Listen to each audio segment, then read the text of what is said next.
Listo, chicos. Entonces, vamos a continuar el nuevo tema, neoclasicismo hispanoamericano, pregunta 120. Pero antes de empezar, entonces como que les hago un recorderis de qué tipo o de qué se trata este tema. Entonces decimos que el neoclasicismo hispanoamericano es un movimiento cultural que fue artístico, literario, que se llevó a cabo dentro del siglo como el siglo XVIII y XIX, que le dio paso, pues digamos que del neoclasicismo pasamos luego al romanticismo, que es otro movimiento, pero bueno, ahorita nos vamos a centrar en este. Eh, Algunas de las características que tiene este momento de la historia es que básicamente buscaba como, digamos que todo tiene como sus características principales, ¿no? Dentro de ellas estaba como buscar el equilibrio, la armonía, hablaba de algo que se llamaba la verosimilitud. ¿Qué es eso? Pues que todo puede ser posible, todo puede pasar, todo lo podemos lograr. Digamos que esto fue una de las principales características de esta época, ¿no? En ellos se escribía muchísima poesía. Dentro de la poesía se hablaba obviamente del amor, de los sentimientos. eh, Se escribió bastante sobre la mitología, se escribió sobre la religión. Digamos que en este momento de la época, en el neoclasicismo, trató de ser como muy variada la escritura, ¿sí? Porque también tenemos escritos de este tipo, pero eran como patriotas, eran, o sea, teníamos como de todo un revueltico en este momento de la época, ¿listo? Entonces, pues vamos a empezar a trabajar y a medida que vamos trabajando, pues vamos eh, despejando dudas, ¿listo? Entonces, empecemos con la 120. 120, Ana Victoria, por favor, ¿me colaboras? El, neocla- el neoclasicismo o estilo neoclásico fue un movimiento A, científico y ortodoxo, político y reformista, mercantilista y utilitarista, cultural, artístico y literario. ¿Cuál colocarías, Ana?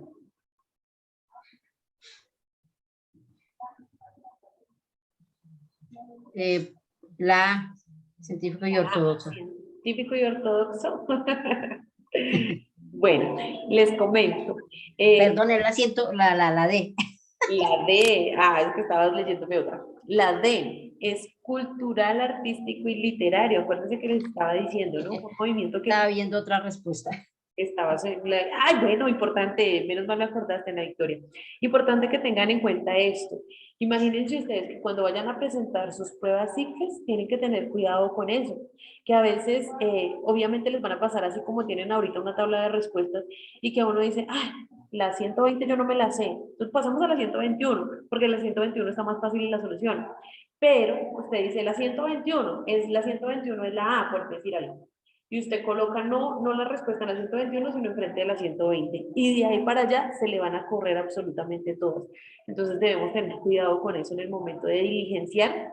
Y no solo diligenciar en el ICFES, también diligenciar aquí, chicos. Entonces traten de ir como llenando de una vez en lo posible su tabla de respuestas, o si no es posible, pues subrayen el módulo, o si lo tienen virtual, pues no sé, rayarlo de alguna manera para que lo tengan ahí presente y que no se les vaya a pasar, porque de pronto a uno que se le corra una pregunta ya falló en todas las demás, ¿listo? Entonces ojo con eso, con ese cuidado y ese orden. Bueno, entonces decimos que de la 120 es la D, la cultural, artístico y literario. Bueno, nos vamos por aquí con Aleja. Aleja, 122.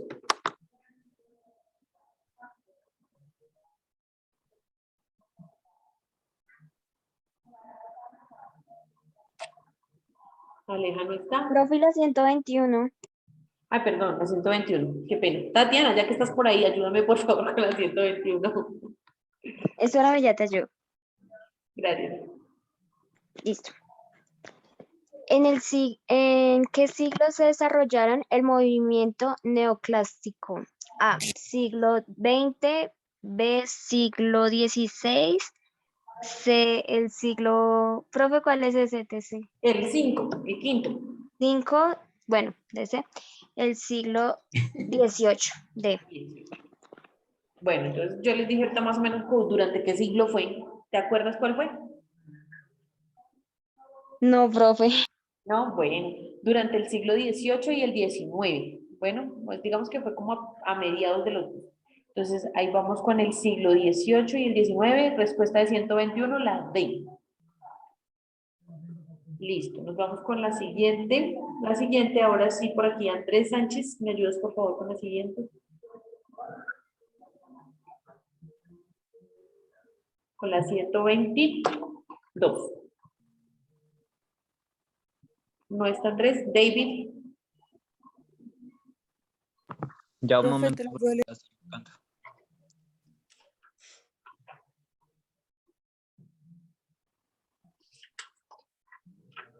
tiene problemas también como con el audio, ¿será? Snyder.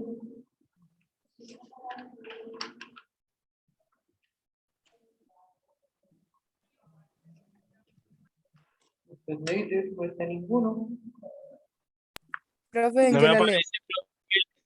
Yo la leo. A ver, ayúdame por favor. 122. Se diferencia del barroco porque a diferencia de este, buscaba nuevamente equilibrio y armonía de los elementos. B. De hecho, no se diferencian en absoluto. C. No se diferencian sino en el nombre. D. Se diferencian en que el movimiento neoclásico busca lo ruidoso y extremo. La Bueno, respuesta es la A. la A, ¿se acuerdan que ya hace algunas clases vimos sobre el barroco? Que el barroco básicamente trató de hablar mucho del comercio y de esas cosas. Entonces acá, el neoclasicismo trata nuevamente de dar como equilibrio a los sentimientos, a ese tipo de cosas, ¿listo? Entonces dice, a diferencia de este, buscaba nuevamente equilibrio y armonía de los elementos, ¿listo? Para que se vea como todo más bonito, más organizado, más bueno. Entonces, la A, de la 122, la A. La 123. ¿Quién me colabora ahí con la 123? Yo, profe. Dale, por favor. El poema de Vicente López y Planes, un presente neoclásico, se titulaba A. Poemas del mío Cid. B. La vida es un sueño. C. El caballero de la armadura oxidada. D. Marcha patriótica. Ok.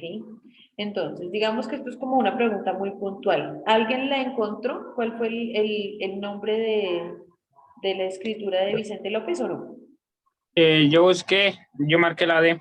La D, La A, La exacto. profe. marcha patriótica, sí. Exacto, una de las principales escrituras de Vicente López fue la Marcha Patriótica. Muy bien, eso quiere decir que están investigando, me fascina con ustedes eso. 124, por favor, Haider, ya que estás por aquí, colabórame con la 124. Se encuentra entre las características del neoclasismo. A. La anacronía, la disonancia y la acumulación de elementos. B. Similitud con el barroco y su influencia económica. C. La verosimilitud y la imitación de la naturaleza humana. La norma y el orden. D. Su corta duración que se limitó en un par de años. ¿Cuál colocaste? La A. La A. Entonces decimos que la Es la C. anacronía, la disonancia y la acumulación. No, ojo, porque anacronía tiene que ver como en el desorden. Estábamos hablando que el neoclasicismo se caracterizó por su orden, por ese tipo de cosas, ¿listo? Entonces, les hablaba de una palabra puntual y era la palabra verosimilitud. ¿Alguien me puede decir, a ver quién se acuerda qué fue lo que les dije que era verosimilitud?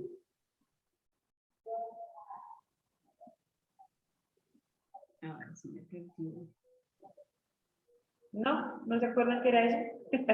¿Y con qué se come? Bueno, la verosimilitud tiene que ver con que todo puede ser posible, todo puede pasar, ¿listo? Con que todos los sucesos que imaginamos que creemos pueden ocurrir. Eso es ser verosímil, como creer, ¿listo? Entonces, listo, entonces decimos que la verosimilitud, imitación de la naturaleza humana, la norma y el orden. Listo, entonces la respuesta de la 124 es la C.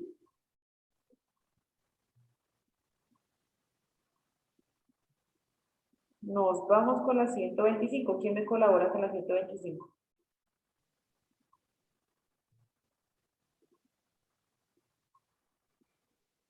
Yo la leo, profe. Dale, por favor, Ana Victoria. La verosimilitud es A. La similitud entre lo feo y lo bello. B. La negación de todo aquello sensible. C. La facultad de que todos los sucesos debían de ser posibles. D. Todas las anteriores. Yo coloqué la C. La C, exacto, ya sabemos que es verosimilitud, la facultad de que todos los sucesos pueden ser posibles. Listo, hay que ser verosímil en esta vida, creer en que todo puede pasar, ¿cierto? Mientras que lo creamos, lo podemos lograr. 126. 126 por aquí. Daniel.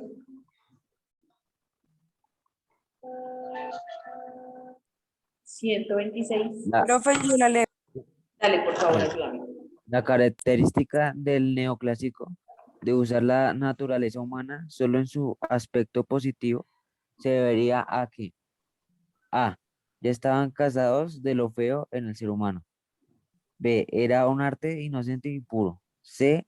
Esta literatura cumplía un rol moral y de formación. D. Ninguna de las anteriores. Listo.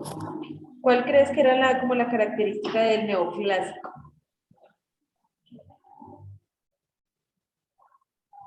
Entonces, ¿estaba cansado de lo feo del ser humano? No creo.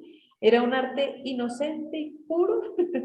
Si te digo que hablaba de mitología, que hablaba de poesía, de cosas. La C. La C. Era una literatura que cumplía un rol moral y de formación. ¿Listo? Vamos ahora con la 127. Ahora sí, por favor, ¿me ayudas, Aleja? 127. La característica del neoclásico por usar la norma y el orden se representaba en A. El uso caótico de su expresión. B. El uso asimétrico de su expresión. C. El uso amorfo de su expresión. D. Ninguna de las anteriores. ¿Cuál colocarías ahí? La B. La B, el uso asimétrico de su expresión. Bueno, miremos una cosa, dice las características del neoclásico por usar la norma y el orden, ¿sí? Norma y orden. Si miramos solo las palabras ahí, diríamos que caótico, pues caótico no tiene nada de orden, ¿cierto? La C. Amorfo, quiere decir, amorfo hace relación a algo que no tiene forma.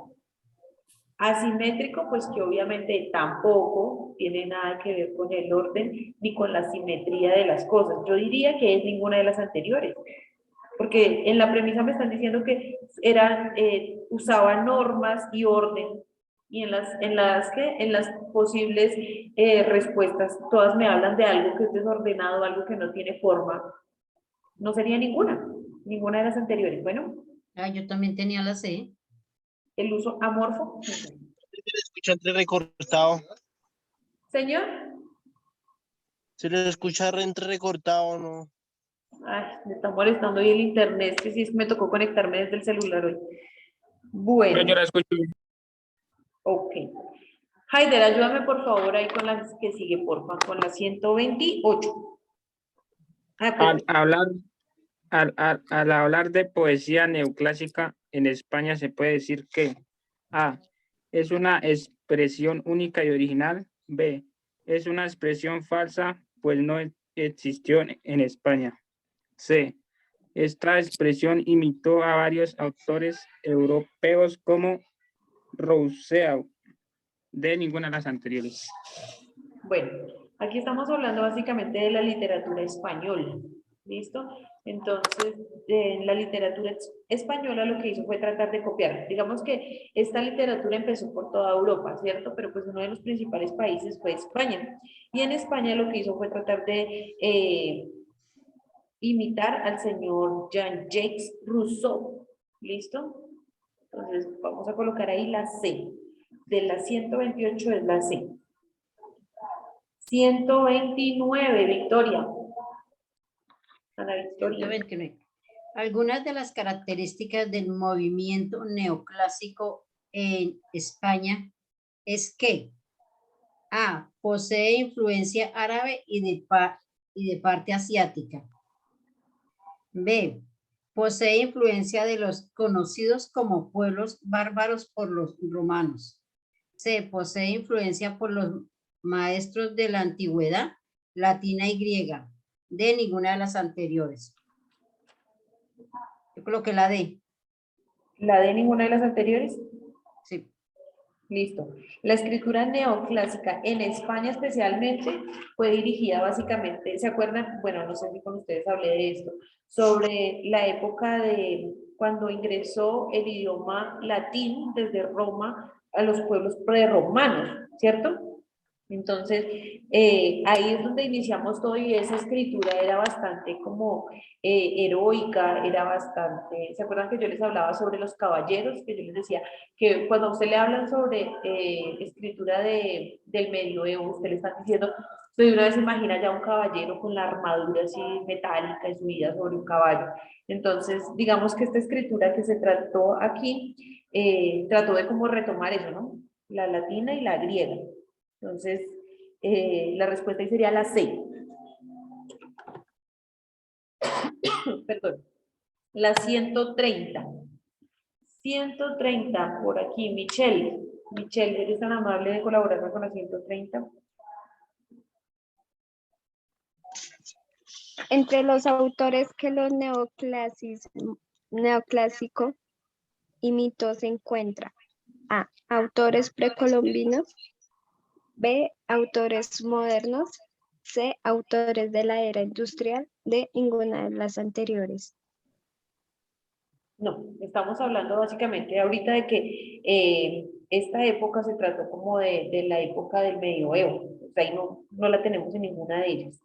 Entonces, sería ninguna de las anteriores. No pertenece ni a los precolombinos, ni a los modernos, y mucho menos a la industrial. Entonces, ninguna. Bueno. 131. Haider.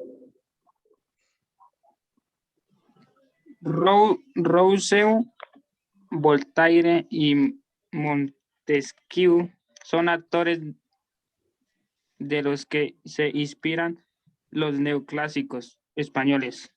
A. No es cierto, pues estos autores no pertenecen a dicha época. B. No es cierto porque el movimiento neoclásico en España no permite actores de otras nacionalidades. C. Es cierto, pues imitan los estilos de estos autores clásicos. D. Ninguna de las anteriores es cierta. ¿Cuál colocarías? La C. La C. Chicos, esto es importante que lo tengamos claro para cuando van a presentar cualquier tipo de prueba. Muchísimas veces en las pruebas les aparece una pregunta y ustedes no tienen ni idea cómo se contesta. Entonces uno siempre dice, esta la dejo para después. Ese después lo que hace es que usted siga leyendo. Y muchas veces en esas otras preguntas encontramos las respuestas de otras anteriores, como por ejemplo esta. Me están hablando de Rousseau, de Voltaire y de Montesquieu, que en la pregunta anterior, les digo específicamente en cuál, en la pregunta 128 ya me estaban hablando de Rousseau, ¿sí? Entonces, pues hay que asociar ese tipo de información que ya tenemos, ¿sí? Entonces acá dice que Rousseau, Voltaire y Montesquieu son autores europeos. Entonces ellos dicen, son autores a los que se inspiran el neoclásico, claro, el neoclásico español, ya nos habían dicho que se inspiraba en Rousseau, o sea que es cierto, ¿sí? Las otras dos opciones me decían que no es cierto, pues no, sí es cierto porque ya me habían hablado de ella. ¿Listo? Entonces, sin mirar, por ejemplo, todo lo demás de la premisa, dice, es cierto, pues imitan los estilos de estos autores clásicos. Simplemente con el es cierto, yo ya había podido solucionar esa pregunta porque habían otras preguntas que me sustentaban esta respuesta, ¿listo? Y para que lo tengan en cuenta cuando ustedes vayan a solucionar haya algún cuestionario de otro tipo de cosas, ¿listo? Entonces, de la 131, la C. Por aquí alguien estaba escribiendo en el chat, listo. De la 132, por favor, por aquí, Aleja, ¿me ayudas con la 132? Entre los temas que trataba el movimiento neoclásico español estaba A. La belleza del caos. B. El arte de romper los esquemas y moldes. C. Historias sobre fenómenos sobrenaturales. D. El amor, el progreso y las ciencias. Bueno, ¿cuál colocarías tú así como por La C. la C? Historia sobre fenómenos sobrenaturales. Entonces yo creo que fue un poco más avanzada, fue después. Entonces, durante esta época lo que se trabajó mucho fue sobre el amor, sobre el progreso y las ciencias. Acuérdense que estábamos saliendo de una época de quietud, una época de que no hubo mucho avance, entonces acá como que se trata como de expandir nuevamente, ¿cierto? Entonces, el tema principal fue el amor, el progreso y todo lo de la ciencia. O sea, las D, 132, las D. La 133, Samuel, ¿estás por acá? ¿O Juan Martínez están por acá? Samuel, Juan, Daniel. Señora, la Daniel, por 133 favor, la 133.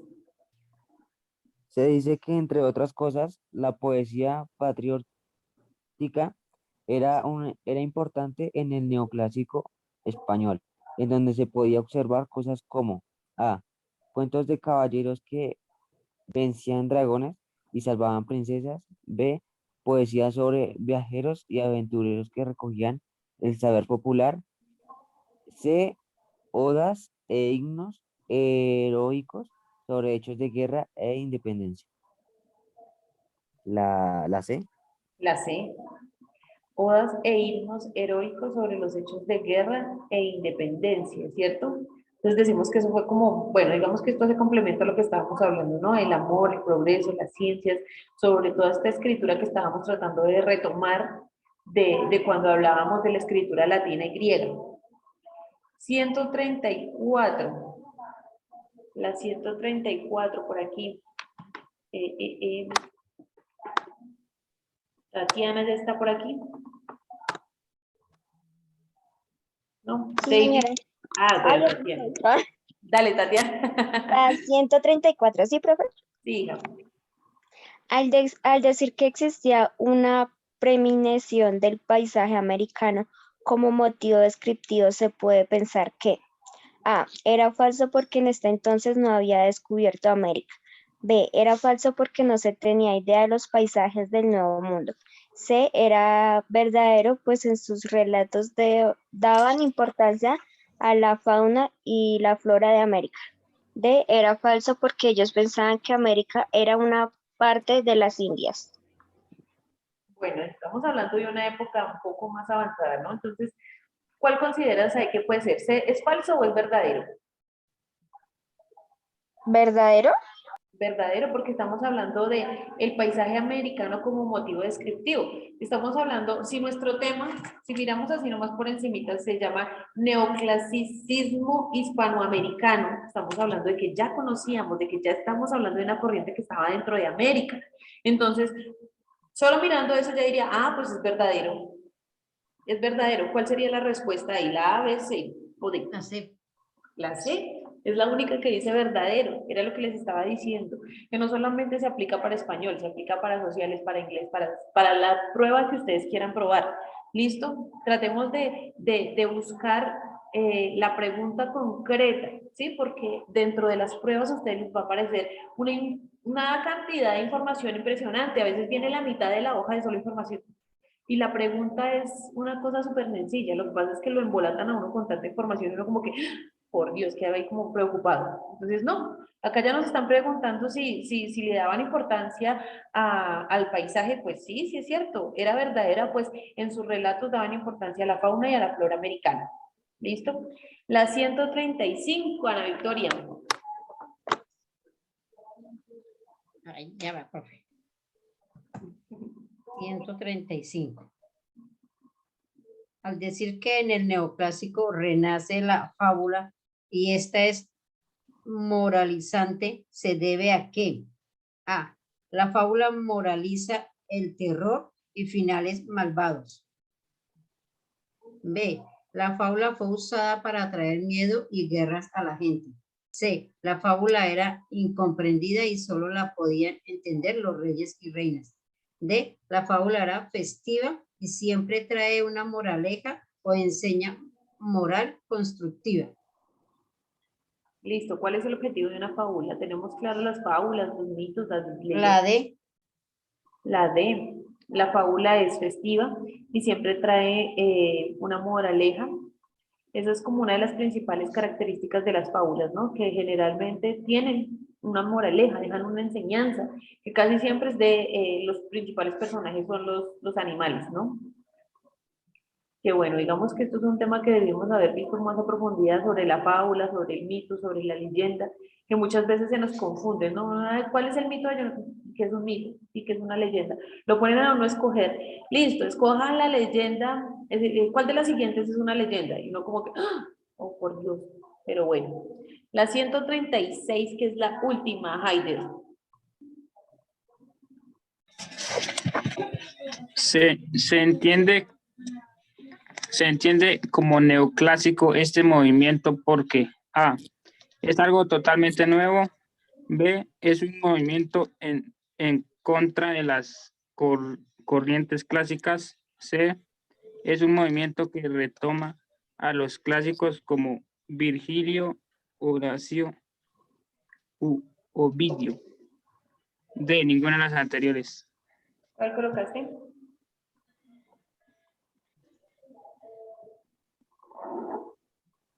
¿Cuál colocaste? C. La C.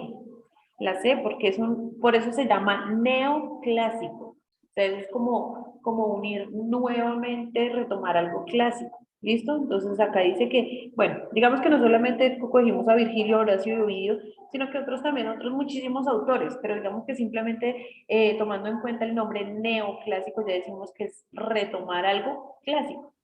Si fuera, bueno, dejémoslo de este tema. La próxima clase vamos a estar empezando a trabajar el romanticismo. El romanticismo va desde la pregunta 137 hasta la 153. ¿Listo? Entonces vamos a buscar, por favor, todo lo del romanticismo. El romanticismo fue una nueva época que le siguió a esta, entonces vamos a investigar ahí sobre los siglos que lo conformaron, bueno, vamos a tratar de investigar al máximo. Si es posible, les explico algo sobre el modernismo, que son básicamente son como unas 7 preguntitas para que podamos adelantar ahí. No es tarea hasta el modernismo, es tarea únicamente el romanticismo, pero pues les aclaro que podemos estar trabajando otras preguntas adicionales ahí la próxima semana, porque son corticas, es una parte pequeña del trabajo, ¿listo? Entonces, para ir adelantando, porque si Dios nos permite, ya nos quedan más o menos como 3 clases, entonces vamos apenas con el tiempo, ¿listo, chicos? Entonces, nada, muchísimas gracias por asistir, Dios les bendiga esta semana y estén muy bien. Bueno, nos vemos dentro de 8 días. Hasta luego, profe, que esté bien. Profe, Muchas gracias, profe. Hasta luego.